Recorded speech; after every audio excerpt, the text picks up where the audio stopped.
Olá, é Isabela Loures, produtora deste canal para todos lerem. Gostaria de esclarecer que esta leitura é feita pelo professor de Psicologia e Psicanálise da Universidade de Brasília, Gustavo Ribeiro. Maiores esclarecimentos sobre essa publicação estarão postados aqui abaixo na descrição do vídeo. Sejam sempre bem-vindas e bem-vindos e tenham todas e todos uma ótima leitura.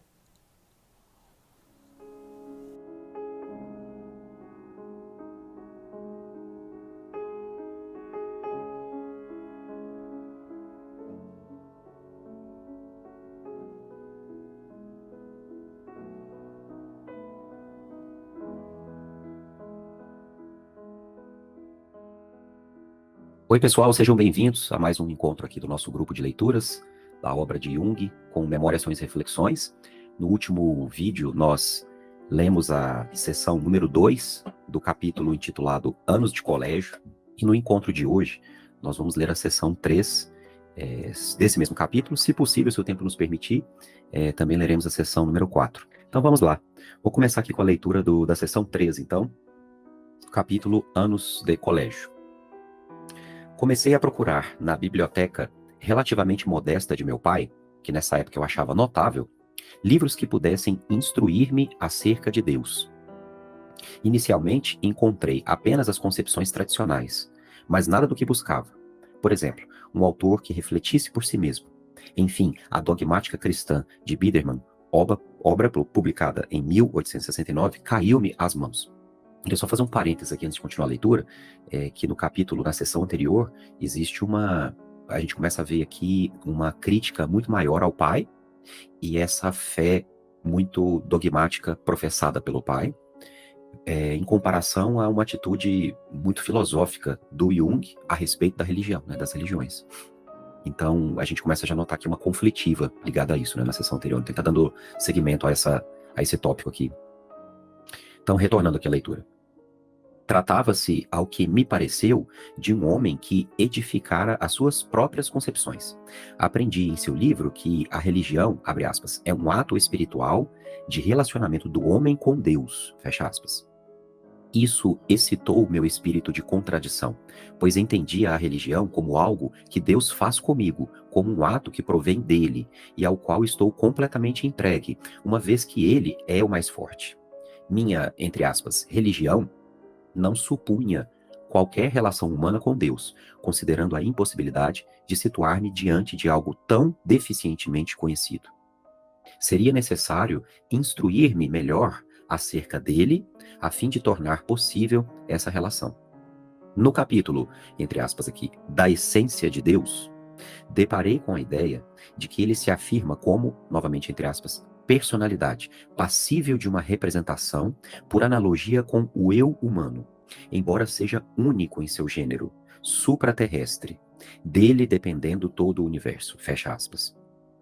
Na medida em que avançava na leitura da Bíblia, essa definição foi me parecendo aceitável. Deus tem personalidade e é o eu do universo, da mesma forma que sou o eu da minha aparência psíquica e corporal. Choquei-me, então, com um obstáculo poderoso. A personalidade supõe um caráter, e um caráter não se confunde com outro, isto é, possui qualidades determinadas.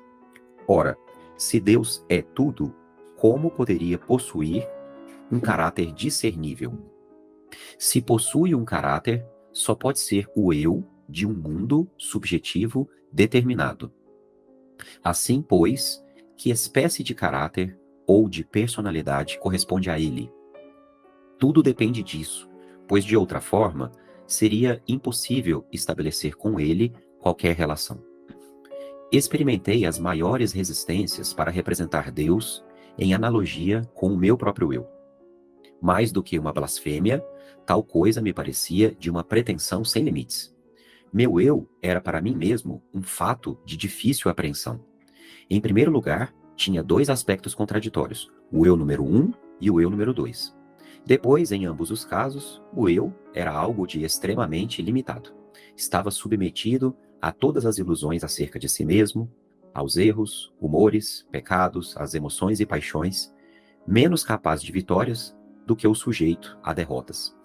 Além disso, era infantil, vaidoso, egoísta, arrogante, sedento de amor, exigente, injusto, suscetível, preguiçoso, irresponsável, etc. Para minha grande tristeza, faltavam-lhe muitas virtudes e talentos que admirava com inveja nos outros. Segundo uma tal analogia, é que deveria representar a essência de Deus? Procurei com zelo as outras qualidades de Deus e as encontrei, tal como apreendera em minha instrução religiosa.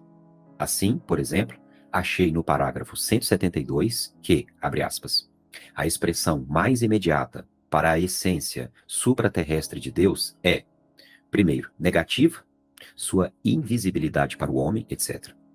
Segundo, positiva, sua morada no céu, etc. Fecha aspas.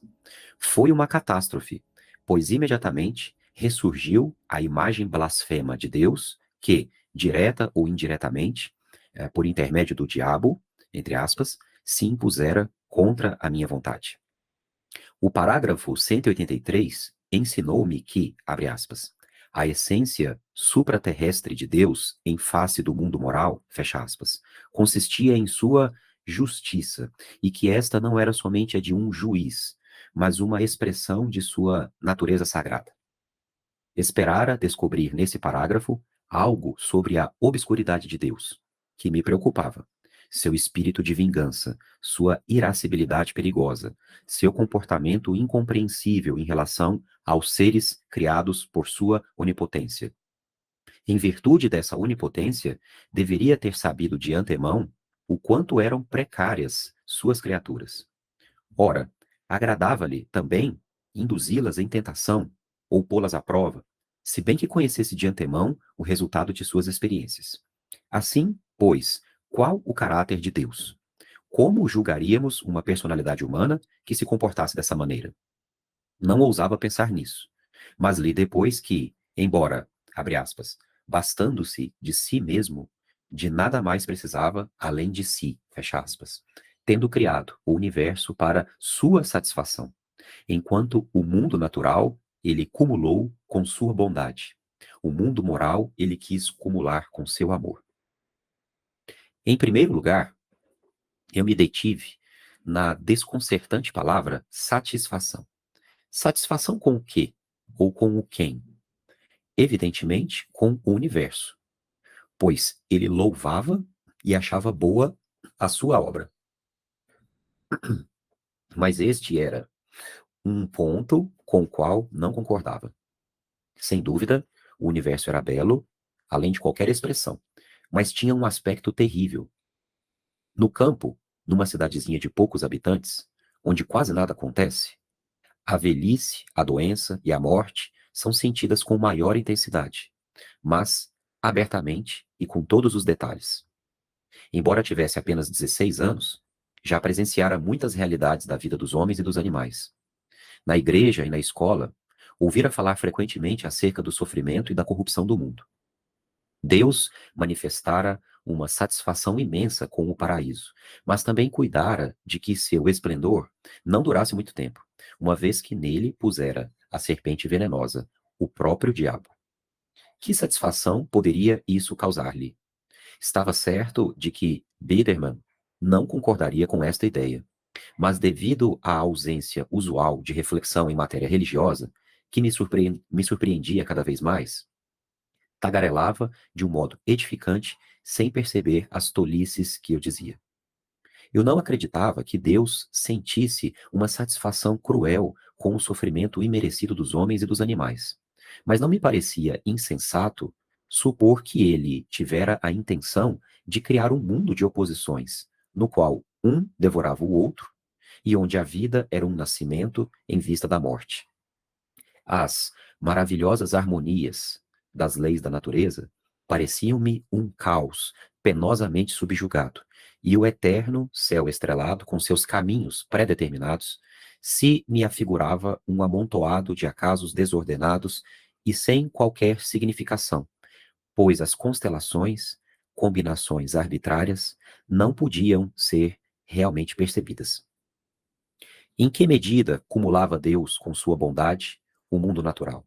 Tal ideia continuava obscura e mesmo extremamente incerta para mim. Era, sem dúvida, um desses pontos acerca dos quais não se deve refletir, mas simplesmente crer. Se Deus é o sumo bem, por que seu mundo, suas criaturas, são tão imperfeitos, tão corrompidos, tão lamentáveis? Evidentemente porque foram infectados e confundidos pelo diabo, pensei. Mas o diabo é também uma criatura de Deus. Procurei, então, ler acerca do diabo, ponto que me pareceu muito importante.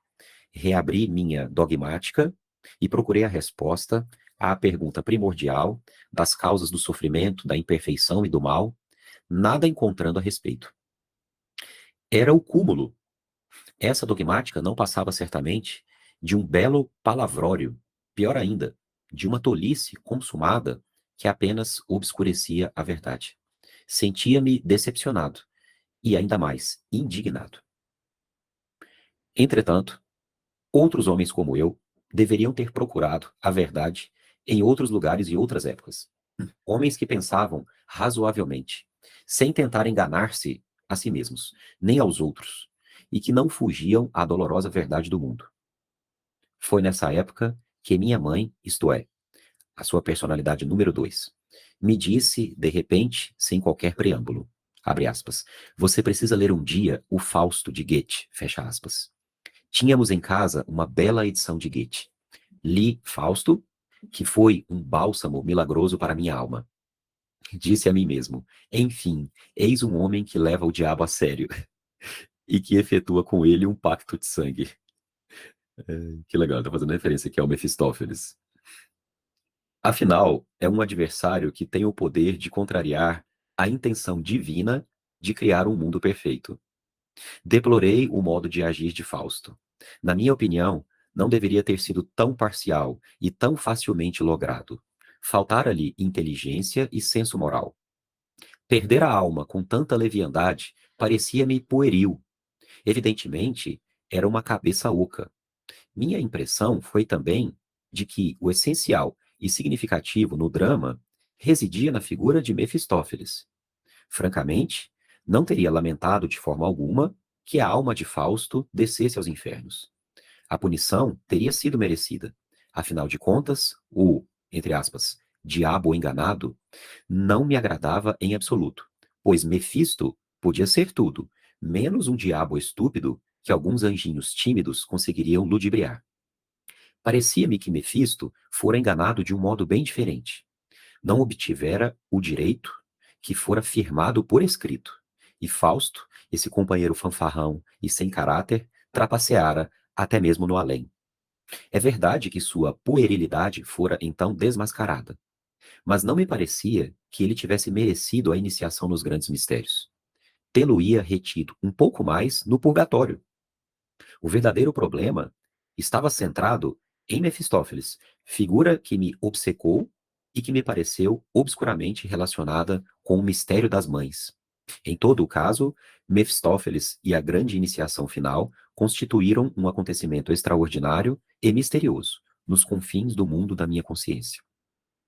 Vi, assim, confirmado o fato de que havia ou houvera homens que encaravam o poder do mal no mundo e, ainda mais, que percebiam o papel misterioso desempenhado por ele no sentido de libertar o homem das trevas do sofrimento. Assim, Goethe foi para mim um profeta.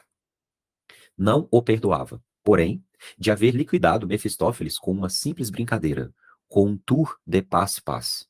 Era um recurso demasiadamente teológico, leviano e irresponsável. Lamentava que Goethe também houvesse sucumbido à tendência enganosa de tornar o mal inócuo. No enredo do livro, Fausto era uma espécie de filósofo. Ainda que se tivesse afastado da filosofia, esta o ensinara a abrir-se à verdade.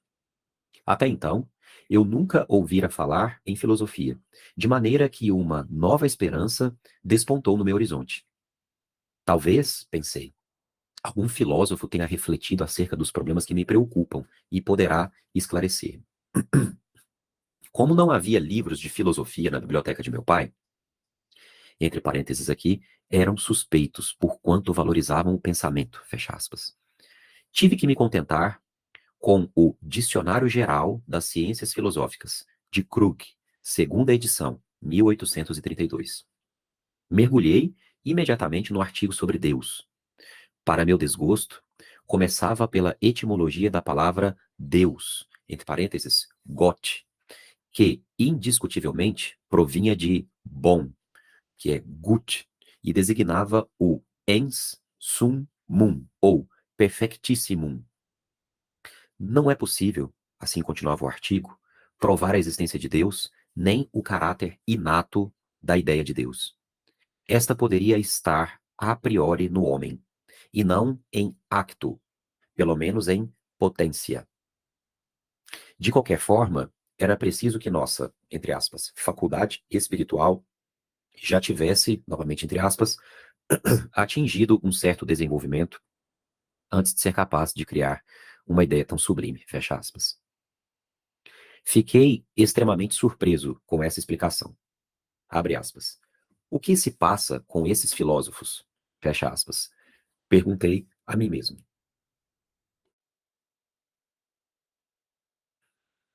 É evidente que só conhecem Deus por ouvir dizer. Os teólogos são diferentes. Pelo menos estão convencidos de que Deus existe, embora façam afirmações contraditórias sobre ele. O tal de Krug exprime-se de forma empolada. Vê-se, no entanto, nitidamente, que desejaria afirmar sua convicção acerca da existência de Deus. Por que, então, não o confessa francamente? Por que finge pensar que engendramos a ideia de Deus e que tal coisa só é possível num certo estágio de nosso desenvolvimento? Pelo que sei, os selvagens que vagueiam nus pelas florestas também têm ideias deste gênero. Não são, porém, filósofos que se abancam para criar uma ideia de Deus.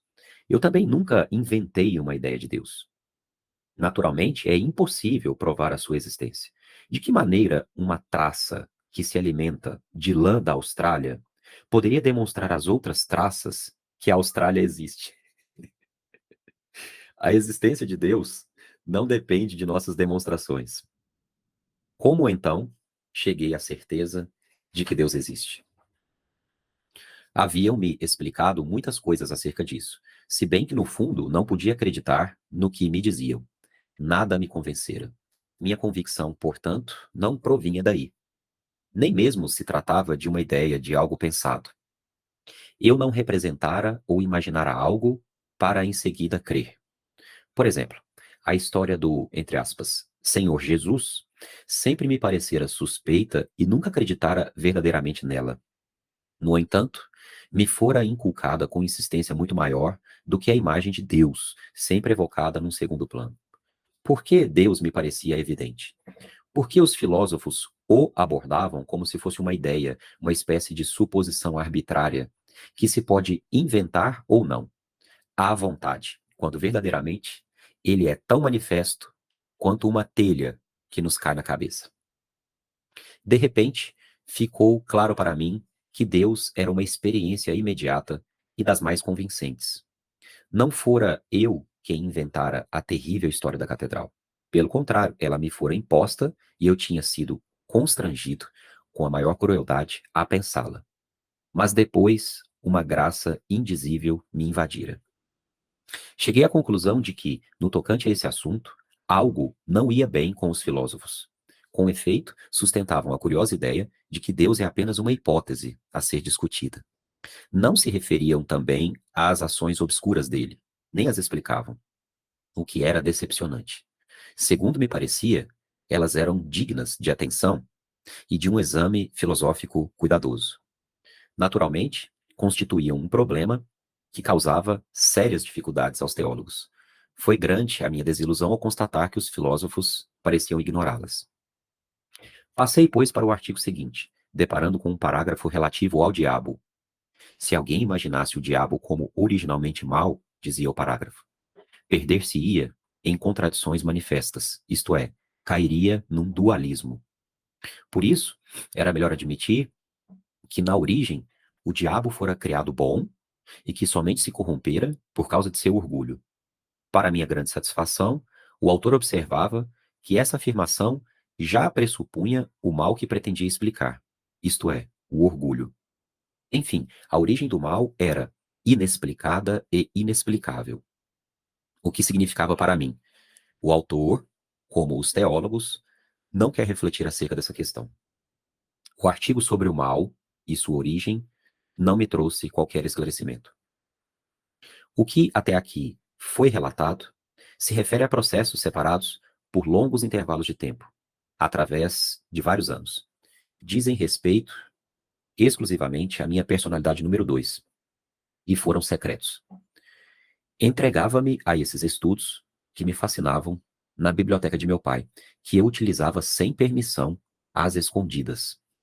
Nos intervalos, a personalidade número 1 lia abertamente todos os romances de Gerstacker e as traduções dos romances clássicos ingleses. Lia também as obras da literatura alemã, principalmente os clássicos, na medida em que a escola, com suas explicações inúteis e enfadonhas do óbvio, não me indispusera contra eles. Minhas leituras não obedeciam a qualquer plano. Lia incansavelmente dramas, poesia lírica, história e, mais tarde, obras de ciências naturais. Ler era interessante e também me proporcionava uma distração benéfica. As ocupações da personalidade número 2 provocavam cada vez mais meus humores depressivos. Com efeito, no domínio dos problemas religiosos, encontrava todas as portas fechadas, e quando acaso uma delas se abria, era para me decepcionar. As outras pessoas pareciam entregues a preocupações diferentes. Sentia-me absolutamente só com minhas certezas. Gostaria de ter encontrado algum interlocutor, mas não conseguia estabelecer com os outros um verdadeiro contato. Pelo contrário, sentia nos demais espanto, desconfiança e medo de mim. E isso me inibia. Deprimido e desnorteado, punha-me a imaginar se ninguém vivera experiências semelhantes às minhas. As obras eruditas também não as mencionavam. Seria eu o único a vivê-las? E por que deveria ser o único? Nunca me passou pela cabeça que pudesse ter perdido a razão, pois a luz e a obscuridade de Deus, se bem que opressivas para a minha sensibilidade, não me pareciam realidades incompreensíveis.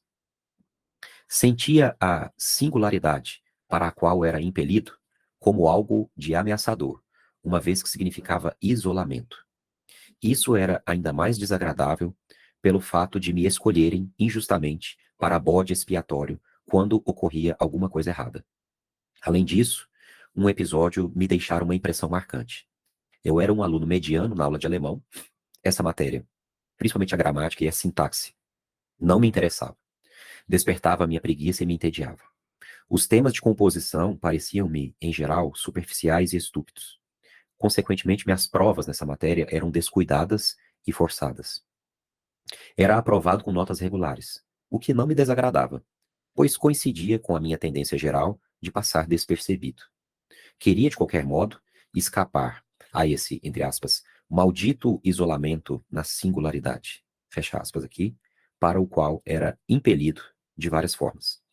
Minha simpatia voltava-se para os meninos de famílias pobres, que, como eu, provinham do nada, e às vezes me associava também com os poucos dotados.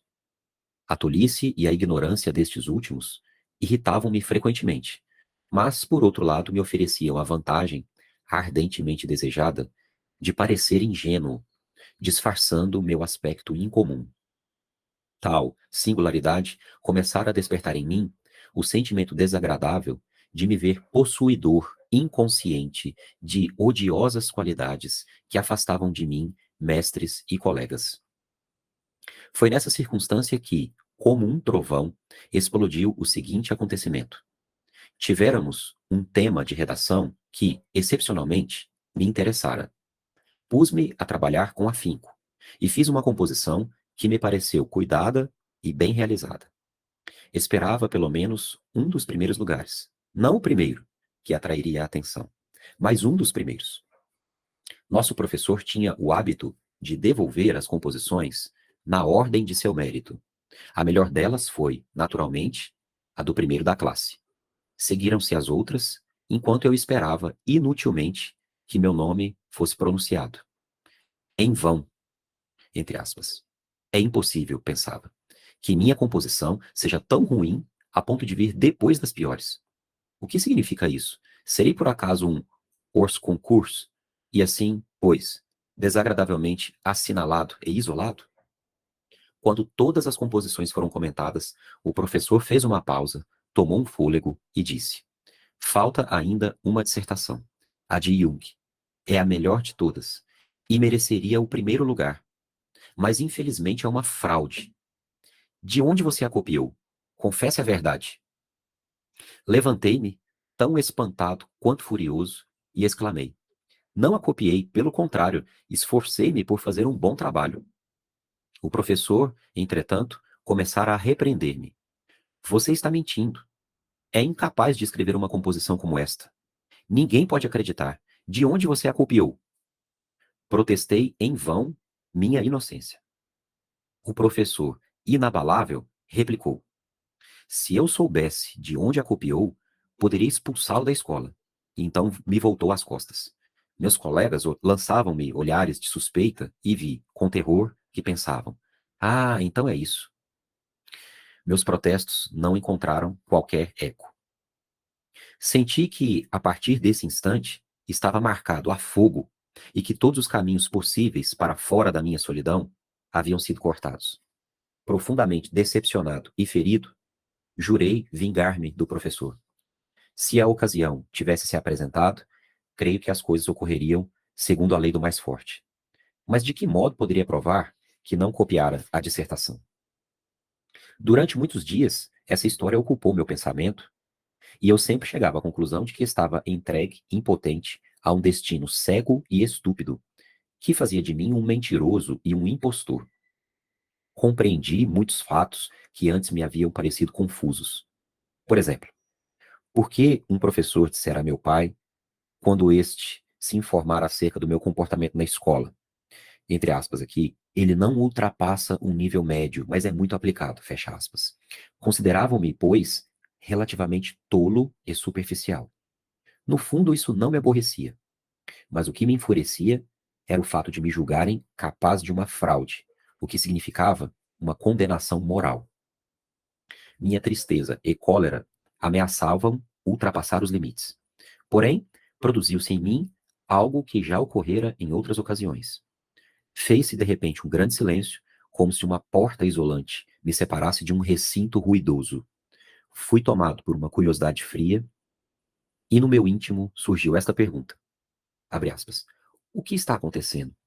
Como você está agitado? O professor é evidentemente um tolo, que não compreende sua maneira de ser. Ou melhor, não a compreende, do mesmo modo que você mesmo não se compreende.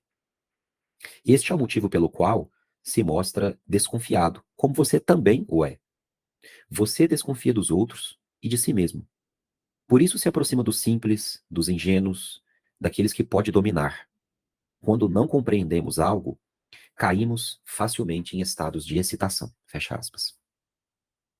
Diante dessas considerações, sine ira e studio, entre aspas, sem ressentimento, nem favor, fecha aspas, fiquei admirado pela analogia àquele outro pensamento que se me impusera com tanta insistência, quando tentara reprimir a fantasia proibida.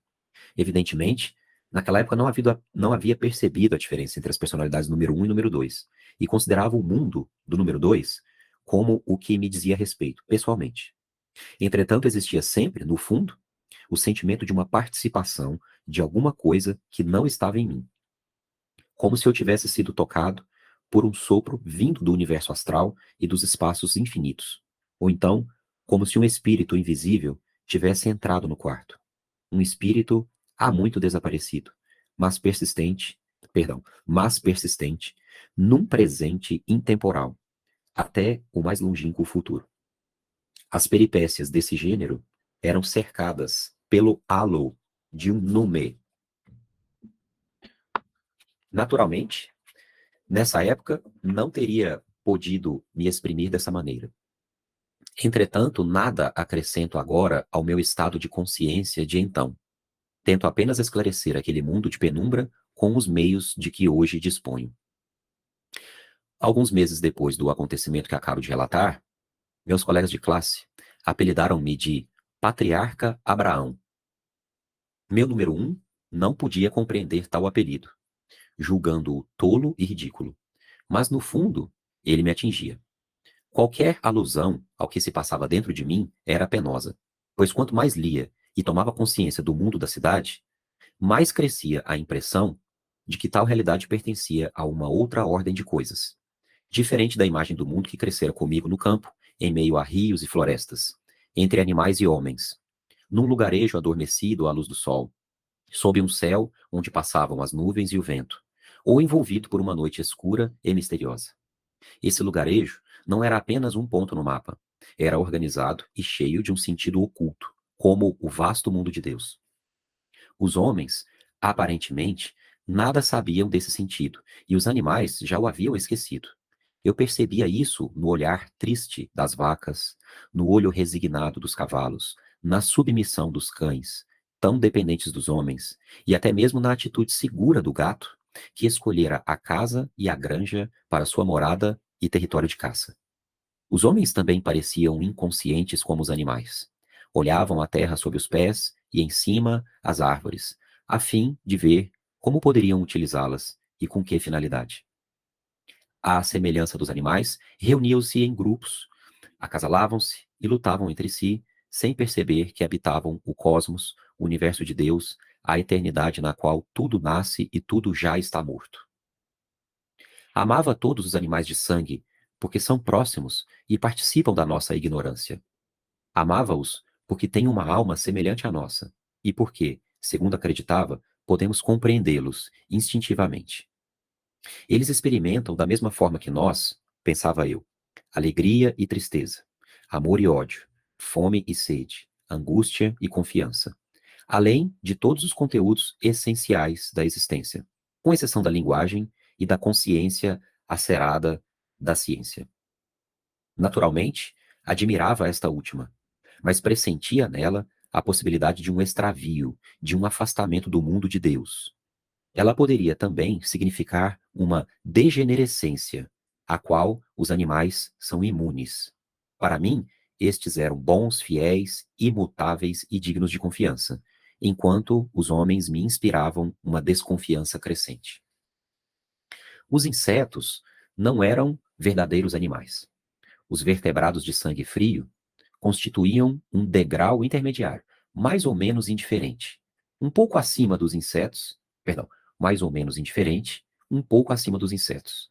Estes eram objetos de observação e de coleção, curiosidades, pois me pareciam estranhos e extra-humanos, manifestações de seres impessoais, mais aparentados às plantas do que aos homens.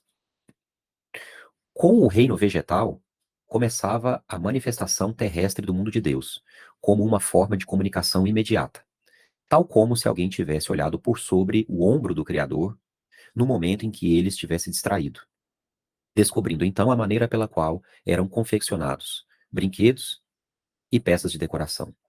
Quanto ao homem e aos verdadeiros animais, eu os julgava partes de Deus, tornadas independentes. Desse modo, podiam deslocar-se por iniciativa própria e escolher a própria morada. O mundo das plantas, pelo contrário, era preso aos riscos e perigos do seu habitat. Exprimia não apenas a beleza, mas também as ideias do mundo de Deus, sem a menor intenção, o menor desvio. As árvores, em particular, eram misteriosas e pareciam reproduzir imediatamente o sentido incompreensível da vida. Por esse motivo, talvez, é que a floresta representava o lugar perfeito para se sentir mais de perto o significado profundo e a atividade mais fremente da natureza. Essa impressão intensificou-se quando conheci as catedrais góticas. Mas nelas, o infinito do cosmos e do caos, do sensato e do insensato, da intencionalidade impessoal e das leis mecânicas, se achavam dissimuladas na pedra. Esta era, ao mesmo tempo, vamos lá. Esta era, e ao mesmo tempo encerrava o mistério insondável do ser, a quintessência do espírito. Creio que nisso residia, obscuramente, meu parentesco com a pedra. Tanto na coisa morta, como no ser vivo, jazia a natureza divina. Naquela época, como já disse, não era capaz de formular com clareza meus sentimentos e intuições. Eles se desenrolavam em meu personagem número 2. Meu eu ativo e compreensivo, o número 1, permanecia passivo e absorvido na esfera do, entre aspas, homem velho. O número 2, que pertencia aos séculos. Eu o experimentava e a sua influência com uma espantosa irreflexão.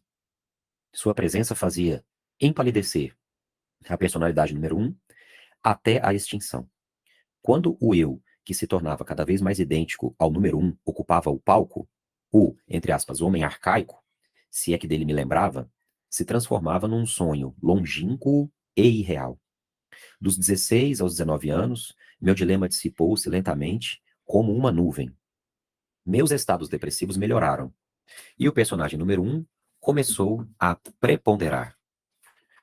Fui absorvido pela escola e pela vida da cidade, e minha cultura, que aumentava, impregnou e recalcou cada vez mais o mundo das inspirações e dos pressentimentos.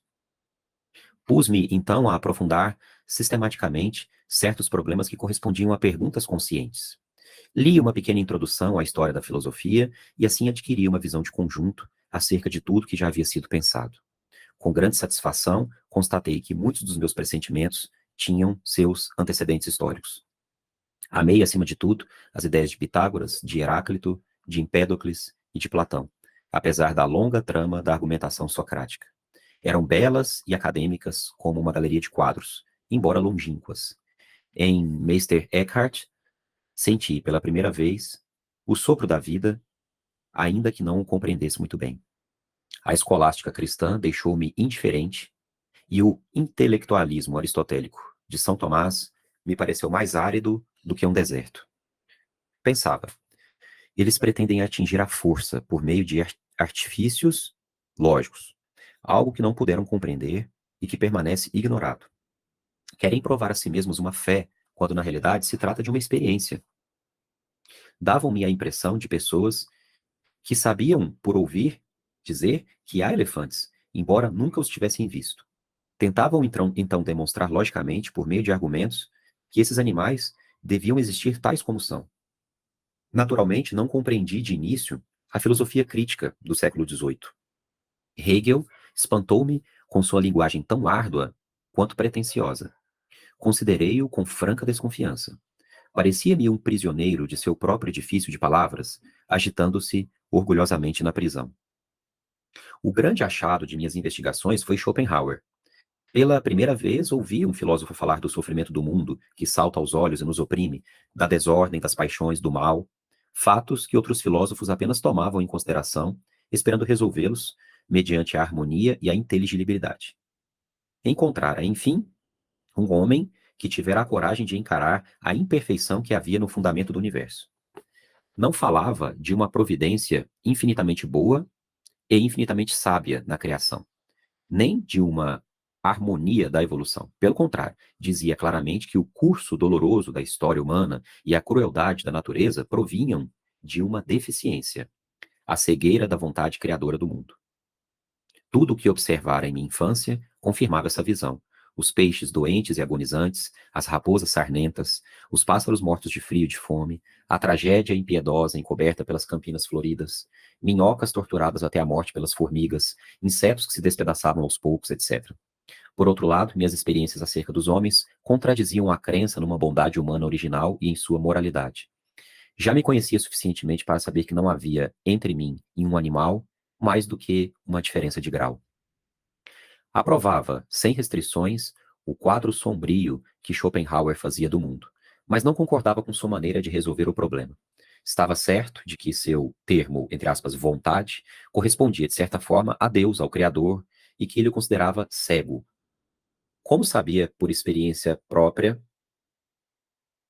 é uma afirmação, como sabia por experiência própria que nenhuma blasfêmia pode ferir a Deus, mas que, pelo contrário, ele pode provocá-la para suscitar não só o aspecto luminoso e positivo do homem, como também a sua obscuridade e sua oposição a ele, a concepção de Schopenhauer não me chocou. Tomei-a como um julgamento provado pelos fatos.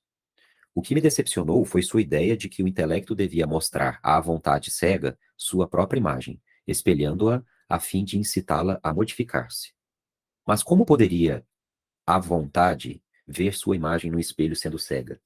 E por que, se admitíssemos que ela pudesse ver, seria impelida a modificar-se, se a imagem só lhe mostraria o que ela desejava ver? O que significava o intelecto? Função da psique humana. Ele não é um espelho, mas um espelhinho minúsculo que uma criança expõe ao sol, esperando que este se ofusque. Tudo isso me parecia extremamente inadequado. Não compreendia de forma alguma o que conduziria Schopenhauer a essa ideia. Comecei a estudá-lo mais a fundo. Sua relação com Kant pareceu-me cada vez mais evidente. A leitura das obras deste, principalmente a Crítica da Razão Pura, foi para mim um verdadeiro quebra-cabeça. Meus esforços, entretanto, foram compensados, pois acreditei ter descoberto o erro fundamental do sistema de Schopenhauer. Este cometera o pecado mortal de fazer uma afirmação metafísica, hipostasiando e qualificando, no plano das coisas, um, entre aspas, número ou, também entre aspas, coisa em si. A teoria do conhecimento de Kant significou para mim uma iluminação provavelmente maior do que a pessimista imagem do mundo de Schopenhauer. Esta evolução filosófica prolongou-se de meus 17 anos até um período avançado de meus estudos de medicina. Seu resultado foi a subversão total da minha atitude em relação ao mundo e à vida. Antes, fora tímido, ansioso, desconfiado, pálido, magro e de uma saúde aparentemente instável. Tornei-me, então, mais seguro, sentindo um grande apetite sob todos os pontos de vista. Sabia o que queria e me esforçava por alcançá-lo. Mais acessível e comunicativo, descobri que a pobreza não é uma desvantagem e está longe de ser o motivo principal do sofrimento. Os filhos de pessoas abastadas não me pareciam favorecidos em relação aos jovens pobres e mal vestidos. Felicidade e infelicidade dependiam de coisas bem mais profundas do que do dinheiro que se tem no bolso. O número de meus amigos aumentou e eram melhores do que antes. Sentia sob os pés um chão mais sólido e não me faltava a coragem de falar abertamente sobre minhas ideias. Mas logo vi que isso era um equívoco do qual me arrependi. Fiquei surpreso com a zombaria e também a recusa hostil. Admirado e decepcionado, descobri que alguns me julgavam um fanfarrão e um blagueur. A antiga suspeita de que eu era um trapaceiro ressurgiu, mas sob outra forma. O motivo foi também o de uma dissertação que me interessara. Eu escrevera com um cuidado todo particular, esforçando-me por aprimorar-lhe o estilo. O resultado não tardou, decepcionante. Eis uma composição de Jung, disse o professor. Ela é simplesmente brilhante, mas de tal forma improvisada que é fácil constatar a falta de seriedade e de zelo com que foi escrita. Asseguro-lhe, Jung, que com essa leviandade você nunca triunfará na vida. Para isso é necessário seriedade e consciência, trabalho e esforço. Olha a composição de D, sem ser brilhante, é honesta, conscienciosa e aplicada. É esse o caminho do sucesso na vida. Não fiquei tão consternado como da primeira vez. O professor ficara, contre cœur, impressionado com o trabalho e não sugerira qualquer fraude. Protestei contra suas censuras, mas fui silenciado por esta observação. Segundo a Ars Poética, o melhor poema é certamente aquele no qual não se sente o esforço da criação. Mas não é esse o caso do seu trabalho. Estou convencido de que sua composição foi jogada levianamente sobre o papel, sem qualquer esforço. Eu sabia, no entanto, que desenvolver algumas ideias interessantes. O professor, porém, não se deteve nesse ponto. Sem dúvida alguma, esse caso me amargurou. Porém, mais penosa foi a desconfiança de meus colegas, porque me ameaçavam rejeitar ao abandono e à depressão antiga. Quebrei a cabeça perguntando a mim mesmo por que era alvo de tais calúnias. Uma análise cuidadosa da situação levou-me a compreender que desconfiavam de mim porque costumava fazer observações e alusões acerca de assuntos que não podia conhecer. Por exemplo, aparentava conhecer algo sobre Kant, Schopenhauer ou então sobre a paleontologia, assuntos que não eram ensinados na escola. Essas constatações mostraram-me que, no fundo, os problemas prementes não pertencem à vida cotidiana, mas, como meu primeiro segredo, pertencem ao mundo de Deus, acerca do qual é melhor silenciar. A partir desse momento, evitei mencionar qualquer tema esotérico na presença de meus colegas. Esotérico aqui entre aspas.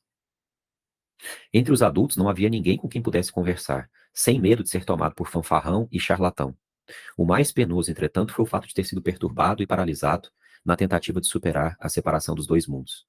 Sempre ocorriam acontecimentos que me faziam sair da existência cotidiana, impelindo-me em direção ao infinito, entre aspas, mundo de Deus. A expressão, novamente entre aspas, mundo de Deus, que soa sentimental a certos ouvidos, não tinha essa conotação para mim.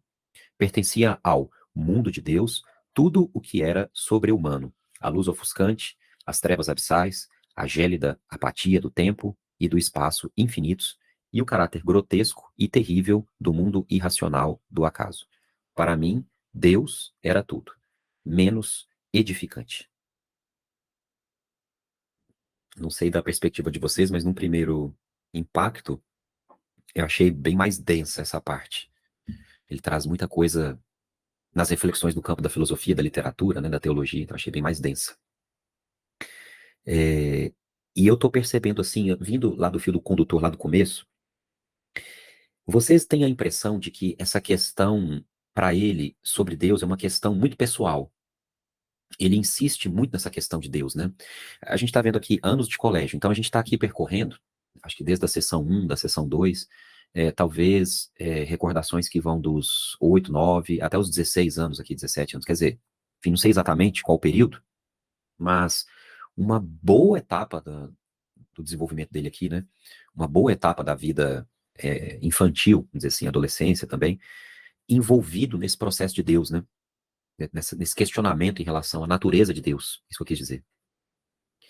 E isso tem um significado pessoal para ele, que eu suponho que só pode ter relação com o complexo paterno, porque o pai sendo pastor protestante, numa biblioteca em casa com tantos livros, porém, sabendo que esse pai professava essa fé aos olhos do Jung de forma tão mecânica, talvez, dogmática, enquanto que ele vai assumir essa mesma questão de um ponto de vista crítico-filosófico, né, mais profundo, um jeito mais singular, vocês não têm a impressão de que tem assim um forte complexo paterno movimentando essas questões? É como uma questão pessoal, né? Assim, claro, pessoal, obviamente que é pessoal, mas eu me referindo aqui no sentido de que é muito mais um complexo, me pareceu, né? Eu não vou fazer uma afirmação categórica, mas está me parecendo muito mais um complexo afetivo mobilizando essa questão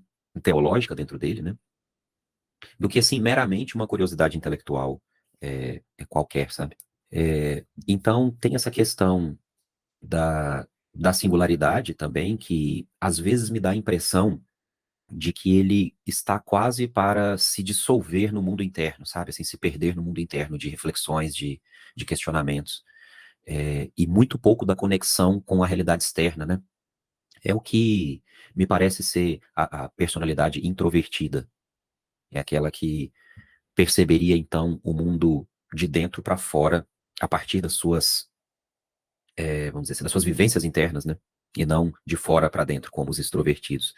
Mas parece que em momentos em que ele tenta revelar para o externo o que se passa nesse mundo interno, ele acaba sendo, de alguma forma, ou não aceito, ou não acolhido, ou alguma decepção acontece, né? Como é o caso do impacto daquela redação, daquela dissertação que ele produziu, né?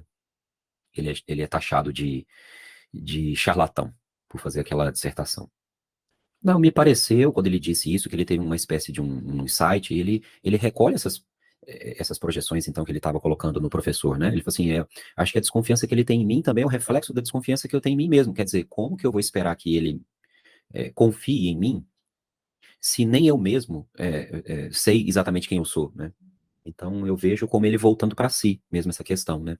Quer dizer, eu acho que ele tirando, vamos dizer assim, o peso, né, que o outro teria sobre o que está acontecendo, ele traz a questão novamente para si próprio, né? Eu vi mais nesse sentido, assim, um ato mais maduro, talvez, da parte dele, em trazer para si a questão e não projetá-la sobre o outro. É como você falou, ninguém apresentou para ele essas obras, né? E ele está dizendo aqui que ele tinha a biblioteca do pai, que era proibida, né? Ele mal podia ler coisas ali que não tinham livros ali que tivesse, tinham romances, né? Tinham clássicos da literatura, né? E esses ele podia ler, ele até fala que ele podia ler eles assim abertamente, né? E na escola isso não era ensinado. Então ele não tinha assim, ele tinha as provocações, que ele está chamando aqui de pressentimentos, né? Mas ele não tinha aonde recorrer. Imagina se fosse nos tempos de hoje com a internet. Se ele já era à frente do seu tempo, aqui no século XIX, hoje eu não sei o que ele seria, sinceramente, né? Não dá para saber, mas assim, não tinha para onde ir. Aí é interessante quando ele consegue o acesso àquele manual de história da filosofia que ele fala aqui, né? Aí ele vai assim, concordando e discordando, ele vai percorrer toda a história do pensamento filosófico lá desde os pré-socráticos, né? E ele vai falar, concordei com isso, discordei com aquilo, ele vai construindo assim a forma, ele vai dizer que ele ficou aliviado de saber que esses pressentimentos que ele está chamando aqui, né? Que são esses insights, esses questionamentos, ele não tinha sido o primeiro a tê-los, né? Mas as personalidades também estão se afunilando, né? A construção de uma só. Deu a entender agora isso. eu fiquei com a impressão que toda vez que a personalidade número 1 tenta encontrar o seu espaço, alguma coisa externa acontece e faz ele, de alguma forma, regredir para dentro. Porque quando a gente lê, às vezes parece assim uma certa, eu não sei se eu posso dizer uma soberba intelectual, mas ao mesmo tempo que parece isso, eu fiquei com a impressão de que é uma espécie de uma intuição, uma convicção de algo que externamente não encontra paralelo e cria conflito. Assim, se a gente pensar em termos de convívio social, o que ele está nos dizendo aqui é que o convívio social dele com as pessoas era muito ruim, né? É como se ele não encontrasse externamente ninguém que pensasse como ele, ou que acompanhasse o que ele pensa. Ele não tinha ninguém externamente que ele pudesse trocar, vamos dizer assim, né? Então a gente está notando aqui o percurso de uma infância e de uma adolescência muito solitárias, e ele era extremamente, assim, pouco social, acho que por conta dessas convicções, né?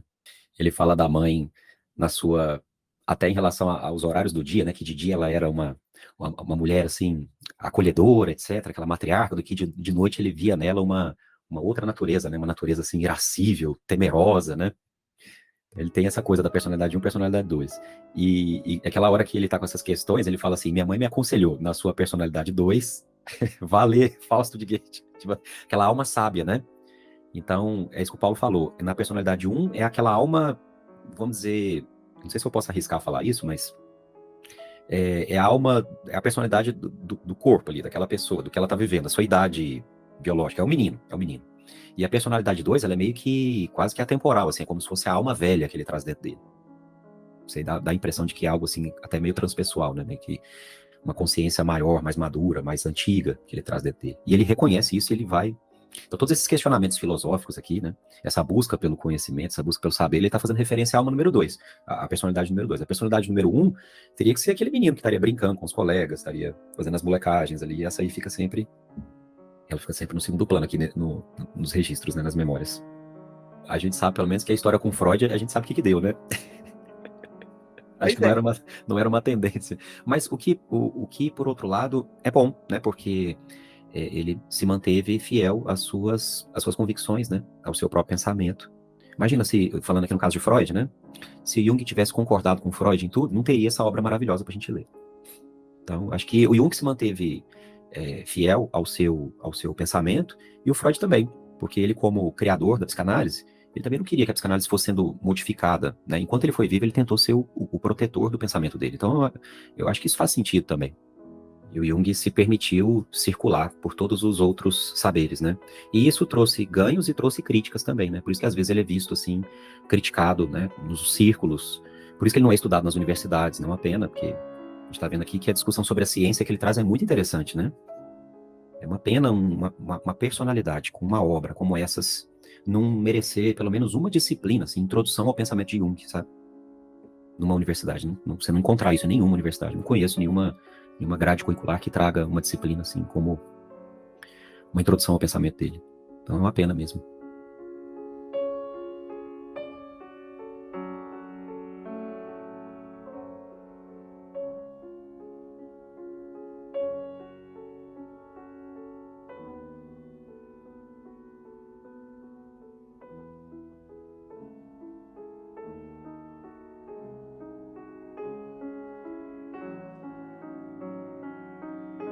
Se você gostou deste conteúdo, eu te peço para que clique e se inscreva no canal para que mais pessoas tenham acesso a todas essas leituras.